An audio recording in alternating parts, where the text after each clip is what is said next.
This segment is on genes and chromosomes and how they determine the patterns of inheritance. So first we're going to look at chromosomes that contain DNA, and we're going to look at their genes. A DNA molecule consists of two DNA strands that are wound in a double helix and held together by hydrogen bonds between complementary nitrogenous base pairs. The chromosomes are dense structures that we can see under microscope that are composed of tightly coiled DNA strands that are associated with proteins called histones. They become visible under the microscope in the nucleus when a cell prepares to divide. Genes are a portion of a DNA strand that functions as a hereditary unit. A gene is located at a particular site on a specific chromosome and codes for a specific protein or polypeptide. Those chromosomes and their genes make up the genotype. Each human somatic cell in your body contains 46 chromosomes. Those chromosomes are carried in pairs, so there are 23 pairs of chromosomes. At amphimixis and meiosis, the sperm supplied the paternal member of each pair, and the ovum supplied the maternal member. The two members of each of the 22 pairs are known as homologous chromosomes. And the 22 pairs of chromosomes are called autosomes. Most of the genes of autosomes affect body characteristics, such as hair color and skin pigmentation. The chromosomes of the 23rd pair are not truly homologous and are known as sex chromosomes. One of their functions is to determine whether the individual is genetically male or female. This picture shows the karyotype, or the entire set of chromosomes, of a normal male. You can see the 23rd pair has an X chromosome and a Y chromosome, indicating that this is a male. If this were a female, there would be two X chromosomes. The two chromosomes in an autosomal homologous pair have the same structure, and they carry the same genes that affect the same traits. For example, suppose that one member of the pair contained 3 genes in a row, with the first gene determining hair color, the second gene determining body height, and the third gene determining whether this person would form lipomas or not. The other chromosome is called the homologue, and it carries genes that affect the same traits. The genes that affect those traits are in the same sequence as the other chromosome and are also in the same position. Because the two chromosomes of a homologous pair have different origins, though, one from paternal origin and the other from maternal origin, they may not carry the same form or version of each gene. The various forms of a gene are called alleles. If the two chromosomes of a homologous pair carry the same allele of a particular gene, that person is considered homozygous for that trait affected by that gene. If an individual has two different alleles for the same gene, they are heterozygous for the trait determined by that gene. An individual inherits their genes from their parents. There are two major patterns of inheritance. One is the inheritance involving autosomes, and the other is inheritance involving the sex chromosomes. For inheritance involving the autosomes, there are two types: simple inheritance and polygenic inheritance. In simple inheritance, the phenotype is determined by interactions between a single pair of alleles. Approximately 80% of your genotype falls within this category. In polygenic inheritance, a phenotypic trait is determined by interactions among several genes. For example, hair color other than blonde or red, that is, which are recessive traits, or skin color, or eye color, or height. In simple inheritance, if you're homozygous for a particular trait, that allele will be expressed in your phenotype.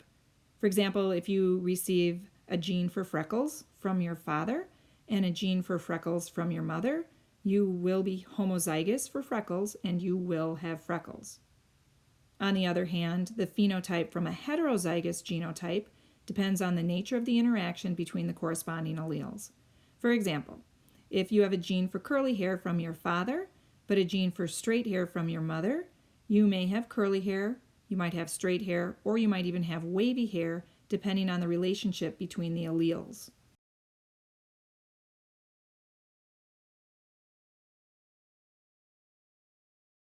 Simple dominance can be either strict dominance, codominance, or incomplete dominance.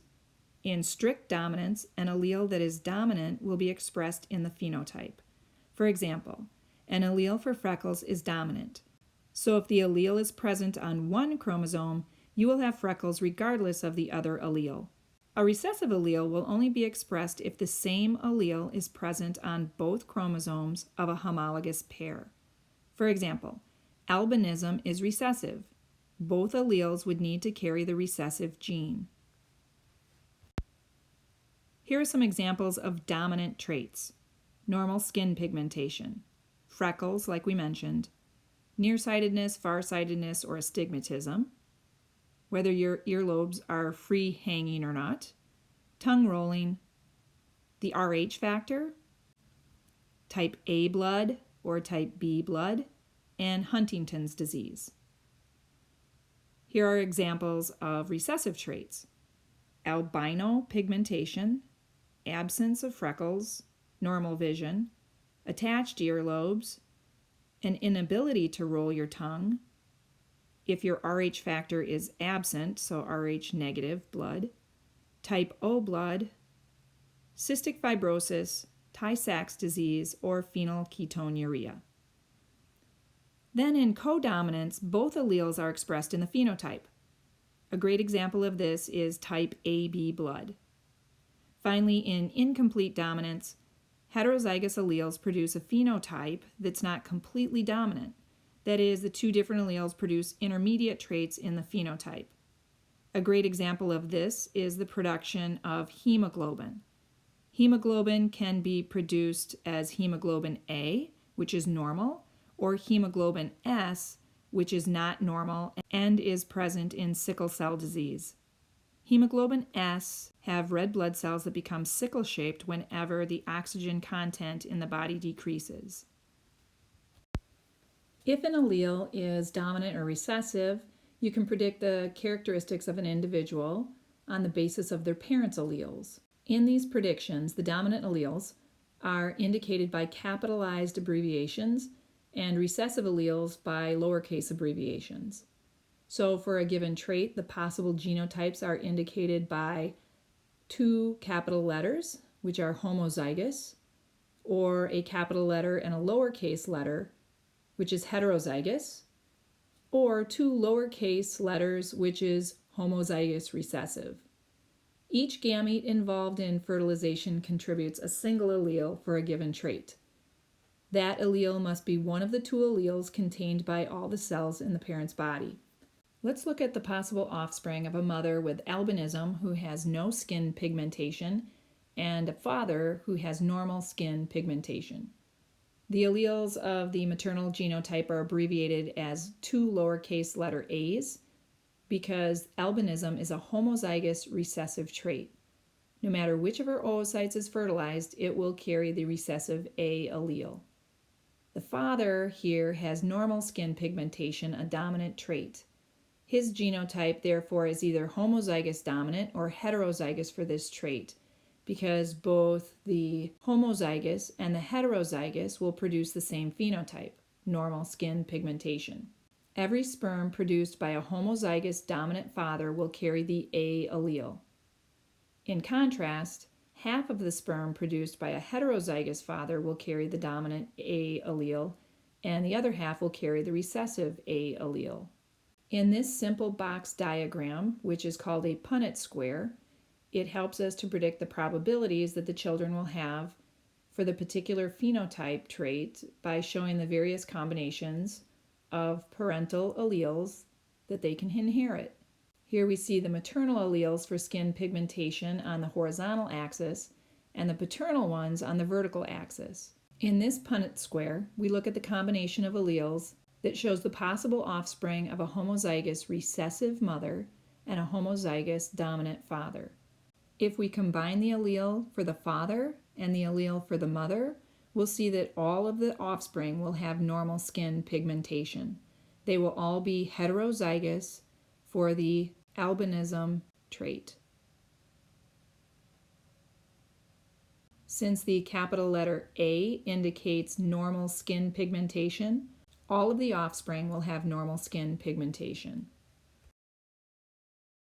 We'll compare those results with these results where there is a heterozygous father and a homozygous recessive mother.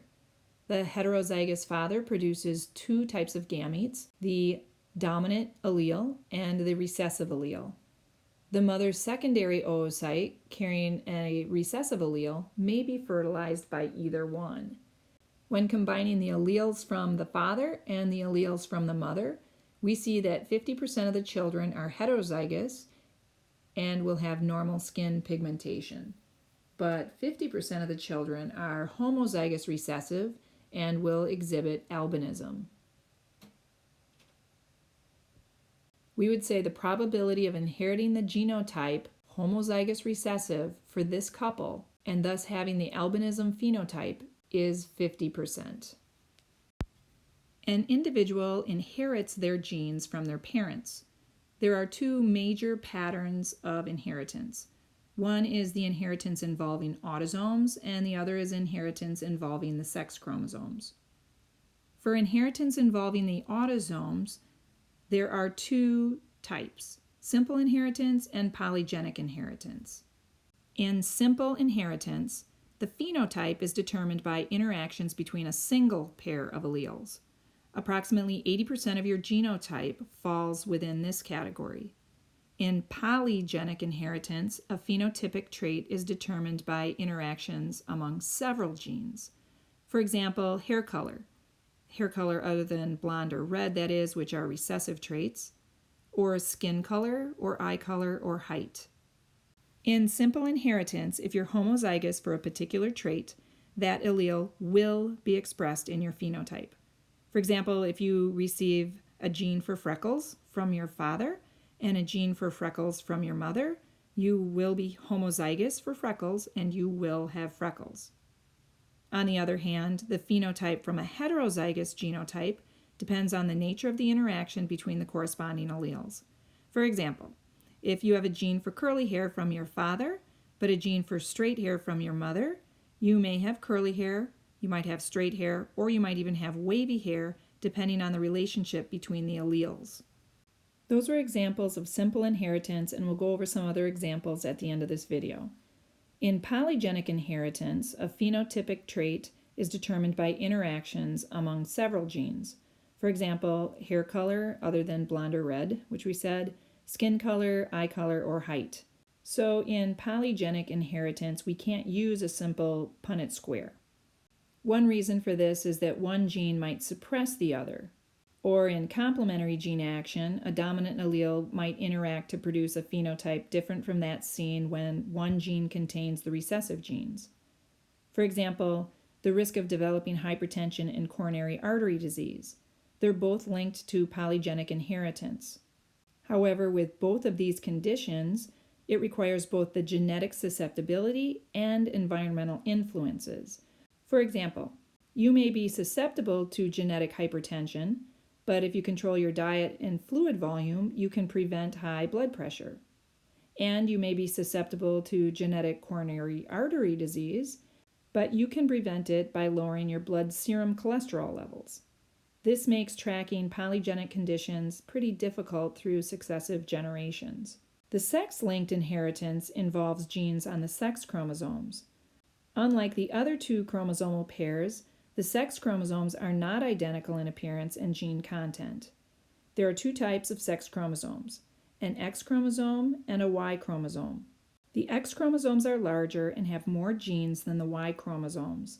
The smaller Y chromosome carries the SRY gene, not found on the X chromosome, that specifies that the individual will be a male.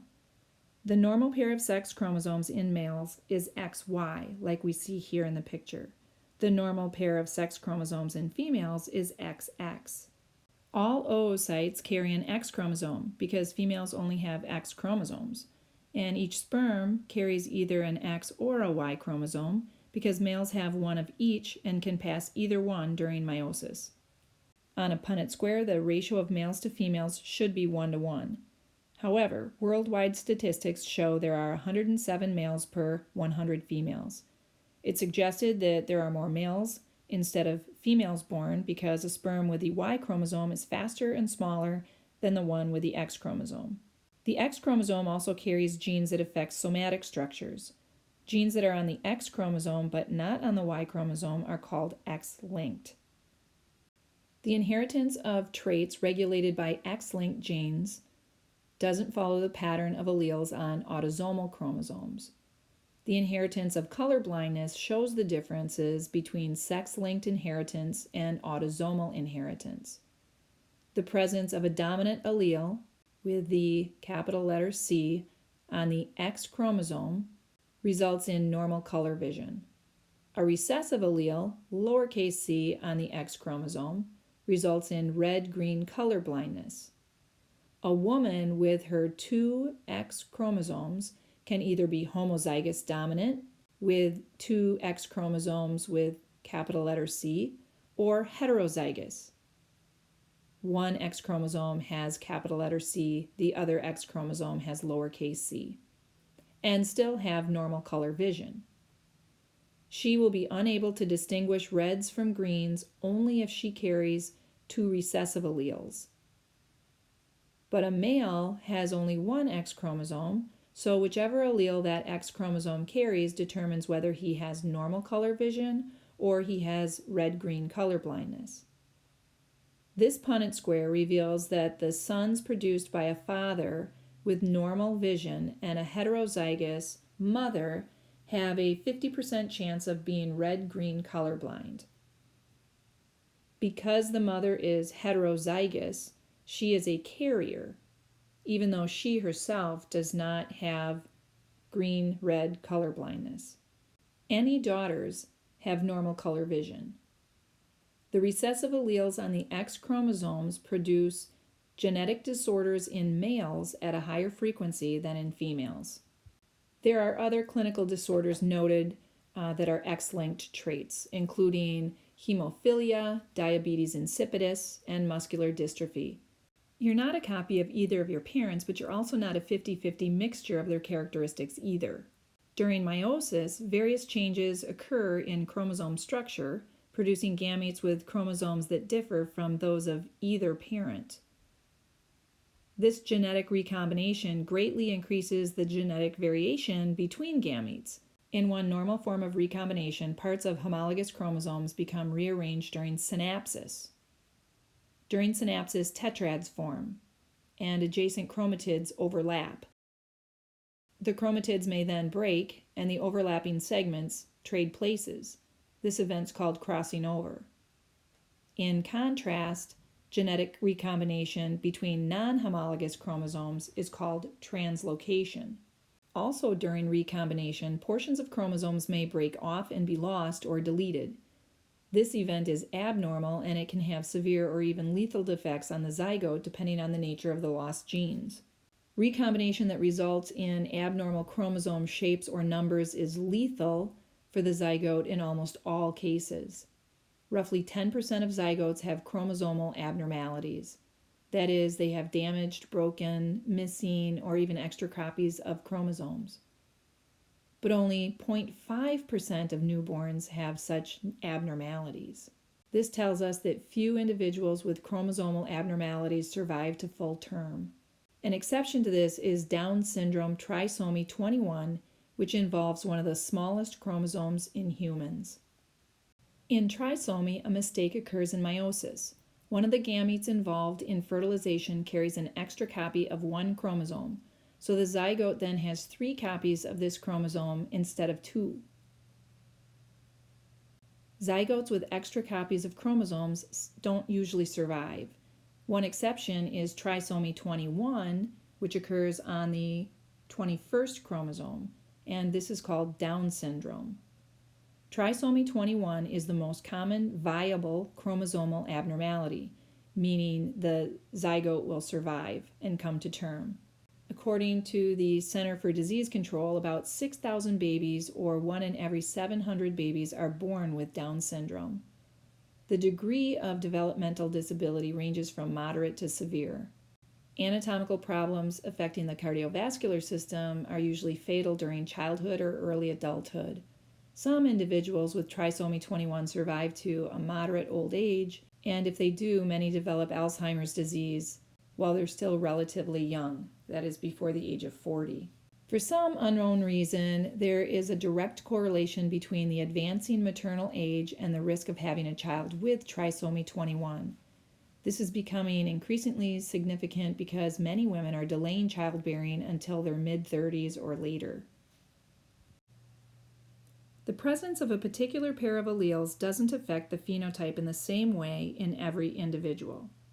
Penetrance is the percentage of individuals with a particular genotype that show the expected phenotype. In other individuals, the activity of other genes or environmental factors may override the effects of that genotype, and they won't show the expected phenotype. For example, emphysema is a respiratory disorder. 20% of the individuals with this genotype don't develop the symptoms of emphysema, making the penetrance of this genotype approximately 80%. The effects of the environmental factors are pretty apparent. Most people who develop emphysema are cigarette smokers. If a given genotype does affect the phenotype, it can do so to various degrees, again, depending on the activity of other genes or environmental stimuli. For example, even though identical twins have the same genotype, they don't have exactly the same fingerprints. The term expressivity is the extent to which a particular allele is expressed when it's present. Environmental effects on genetic expression are particularly evident during embryonic and fetal development. Drugs, including certain antibiotics or alcohol or nicotine in cigarette smoking, can disrupt fetal development. Any factors that result in abnormal development are called teratogens. The human genome is the full set of genetic material, or DNA, in our chromosomes. In the genome, there are nucleotide sequences of 3.2 billion base pairs that are spread out among the 22 autosomes and the X and Y sex chromosomes. This means that our genome contains 20,000 to 25,000 protein-coding genes. It's also led to a description of roughly 10,000 different single gene disorders. Most of these disorders are very rare, but collectively they may affect 1 in every 200 births. Genetic screening and diagnostic tests for abnormal genes are now performed for many of these disorders. In this picture, we see the banding patterns of typical chromosomes in a male and the general locations of the mutated genes associated with specific inherited disorders. The chromosomes here are not drawn to scale. So on this diagram, you can see disorders like hemophilia, or polycystic kidney disease, or Tay-Sachs disease, or Alzheimer's, and you can see which chromosome the abnormality occurs on. Genetic screening for abnormal genes is now performed for many of these disorders. Genetic therapy involves replacing abnormal genes with normal genes. Before we end, we're going to go through a couple of examples of strict dominance and codominance. So let's talk about freckles. Here we have a mom who is heterozygous for freckles. Because mom has the dominant gene, that means that she will have freckles. And then here we have dad, and he's heterozygous as well, and since he has the dominant gene, he also will have freckles. So now we want to see what percentage of offspring are going to have freckles. If we complete the Punnett square, we bring the alleles into the squares, and this is what we get. We see that 25% of the offspring are homozygous dominant, so they will definitely have freckles. We see that 25% of the offspring are homozygous recessive, so they will not have freckles. And we see that 2 of the 4 offspring, or 50% of the offspring, are heterozygous. Because freckles is a dominant trait, those heterozygous individuals will show freckles. So overall, we have 3 of the 4 offspring that will express or will show freckles. So now let's take a look at type AB blood. So we'll look at a mother who has type AB, showing that she has in one allele the antigen A and in the other allele the antigen B. And then we'll look at the father who is type A. So we'll look at and see what their offspring might be. If we carry the alleles down into the box, we can see that one of their offspring is dominant for type A.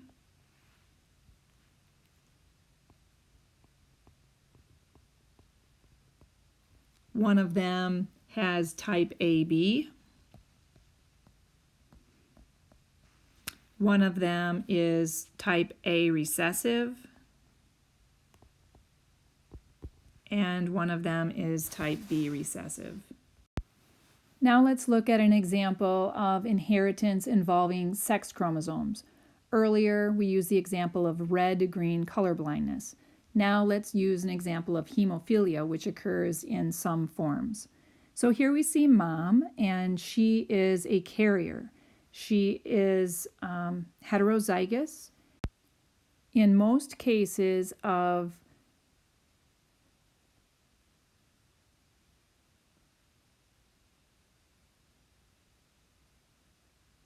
sex-linked disorders, it involves alleles that are recessive in the females. So in this example here, the lowercase h would be the recessive allele. So with this mom, she is a carrier and she carries that allele for hemophilia, but she doesn't show any characteristics of it because she is heterozygous and the dominant allele is going to prevail. The father in this case has one X chromosome and one Y chromosome, and on his X chromosome he carries the dominant allele. This means he does not carry the gene for hemophilia. So let's see what happens when this father, who does not carry the X-linked gene for hemophilia, and the mother, who is heterozygous, have children. This is what our Punnett square would look like.